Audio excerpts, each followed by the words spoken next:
میرا نام سر شاہد ہے اور میں ایک اسٹوڈنٹ ہوں، کمپیوٹر کا بھی اور اکاؤنٹس کا بھی۔ میں حال ہی میں یوں سمجھیے کہ قرآن پاک کی طرف رجوع کیا میں نے اور اس کو سمجھنے کی کوشش کر رہا ہوں، لیکن ایک عجیب سی بات یہ آ رہی ہے کہ اتنا زیادہ میٹر موجود ہے قرآن پاک کو سمجھنے کے لیے بھی کہ اس کے کوئی بنیادی اصول سمجھ میں نہیں آ رہے ہیں کہ انڈرسٹینڈنگ اس کو کیسے کرنی چاہیے، سٹیپ وائز کس طرح اس کو سمجھنا چاہیے، آیا کہ ناظرہ اس کو کرنا چاہیے، احادیث سے اس کو سمجھنا چاہیے یا کیسے؟ کیونکہ اگر ہم احادیث کو بھی اٹھا لیتے ہیں پڑھتے ہیں تو کچھ علماء کہتے ہیں جی کہ احادیث کے بارے میں بھی یہ ہے کہ کچھ ضعیف ہیں یا حسن ہیں یا اس کا مطلب کسی خاص وقت کے لیے تھا۔ تو ایک عجیب سا مطلب کہ ذہن کے اندر ایک وہ تلاطم ہو جاتا ہے کہ آدمی کرے کیا کرے، کس طریقے سے اس کو مطلب کہ انڈرسٹینڈ کرنے کی کوشش کرے کہ وہ ایک سیدھی راہ کے اوپر آ جائے کہ اسے قرآن پاک کی بنیادی جو تعلیمات ہیں ان کے اوپر چل کے کم لیکن کامل علم کو حاصل کر سکے۔ قرآن مجید کی طرف آپ کا رجوع ہوا ہے، توجہ ہوئی ہے، اس کو اللہ کا بہت بڑا فضل اپنے اوپر سمجھیے، اور جب اللہ کا فضل ہو تو پھر اس کا شکر بھی ادا کرنا چاہیے اللہ کے جناب میں۔ میں آپ سے ایک عجیب بات کہہ رہا ہوں، شاید آپ کو بہت وہ نئی سی لگے گی۔ قرآن کو ایسے پڑھیے جیسے بدو پڑھتے تھے۔ بدو نہ فلسفی تھے، نہ منطقی تھے، نہ سائنسدان تھے، نہ ابھی حدیثیں ان کے پاس تھی، نہ ابھی فقہ مرتب ہوئی تھی۔ وہ کیا تھا؟ عربی زبان، یہ ان کی اپنی تھی۔ تو شرط اول جو ہے قرآن مجید کو سمجھنے کے لیے وہ عربی زبان کا صرف و نحو صحیح جاننا یہ لازم ہے۔ پھر قرآن کے متن ہی کو اصل سمجھیے۔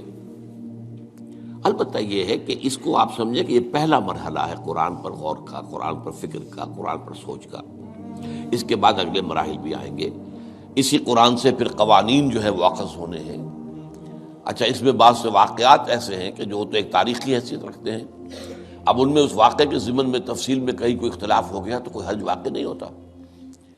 ابھی میں مثال دیا کرتا ہوں کہ میں چند جملے ابھی آپ کے سامنے یہاں ادا کروں اور پھر 10 منٹ کے بعد پوچھا جائے آپ سے تو ہر شخص جو ہے اس کو کہے گا، وہ جواب جو میرا دے گا وہ مختلف ہوگا، اس میں اس کی اپنی بات بھی شامل ہو جائے گی، اور سوچ میری بات سنتے ہوئے بھی جو اس کا سبجیکٹو مائنڈ ہے وہ اس کے اندر اس وقت حاضر ہوگا، وہ اس سے اس کوئی نہ کوئی نتیجہ از خود اپنی اس سبجیکٹو مائنڈ کے حوالے سے حاصل کرے گا، وہ بیان کرے گا۔ تو ان چیزوں میں احادیث میں اگر کوئی اختلاف بھی ہو جائے تو اس میں پریشان ہونے کی ضرورت نہیں ہے۔ ابھی ہمارے ہاں یہ جمعے کے اجتماعات میں حدیث جبرائیل جو ام السنہ کہلاتی ہے، جیسے سورہ فاتحہ ام القرآن ہے، ایسے حدیث جبرائیل ام السنہ ہے، سنت کی جڑ اور ماں۔ اب اس کی جو روایات آئی ہیں اس میں مختلف اختلاف ہے، الفاظ کا اختلاف ہے، ایسنس ایک ہے، مفہوم ایک ہے، الفاظ میں بڑا فرق ہے، تفاصیل کا فرق ہے۔ تو اس حوالے سے اس میں گھبرانے کی ضرورت نہیں ہے۔ پھر یہ کہ فقہی معاملات کے اندر اختلافات ہو گئے، وہ بھی نیچرل ہیں۔ آپ کو معلوم ہے کہ ایک ہی مقدمہ ہوتا ہے، 8 جج بیٹھے ہوئے ہیں ایک بینچ پر، 5 کا فیصلہ ایک ہے، 3 کا ایک ہے، اور بھی تقسیم ہو سکتی ہے۔ قانون وہی، اور یہ میں بات کر رہا ہوں سپریم کورٹ کی یا ہائی کورٹ کی، وہاں پہ تو ظاہر بات ہے وہ نئے بیانات نہیں لیے جاتے، وہ جو بھی فائل ہے وہ تو بہت پہلے سے تیار ہو چکی ہے، اس کے اوپر بحث ہوتی ہے، صرف اسی سے اخذ کیا جاتا ہے، مطلب ان کا وہی رہتا ہے، اس کے اندر تبدیلی نہیں ہو سکتی، اس موقع پر کوئی نئی گواہی نہیں آتی۔ تو اس اعتبار سے ان چیزوں پہ گھبرانے کی ضرورت نہیں ہے۔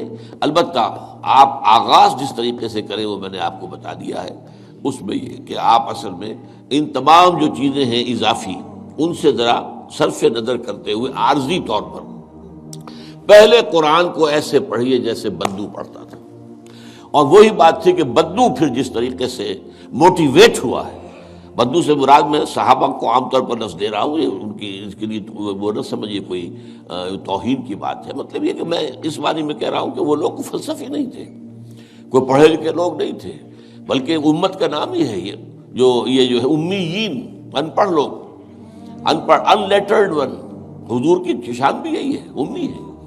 تو انہوں نے قرآن کو جس طور سے سمجھا ہے وہ ہے بہترین طریقہ قرآن کو سمجھنے کا، اور اسی سے پھر وہ صحیح موٹیویشن ہوتی ہے کہ انہوں نے تن من دھن سب لگا دیا اللہ کے دین کے لیے اور اللہ کے دین کو غالب کر دیا۔ بحثوں میں پڑھ کر اور وہ جو باریکیوں میں پڑھ کر اور بال کی کھال اتار کر اور منطقی طور پر تجزیہ کر کے اور احادیث کے تقابل کے اس میں پڑھ کر علم کا تو اضافہ ہوگا، لیکن وہ انسپریشن اور موٹیویشن جو ہے وہ اس کے اندر نہیں رہے گی۔ دین کی بات پھیلانا صدقہ جاریہ ہے۔ ثواب کی نیت سے ویڈیو کو شیئر ضرور کیجیے۔ جزاک اللہ۔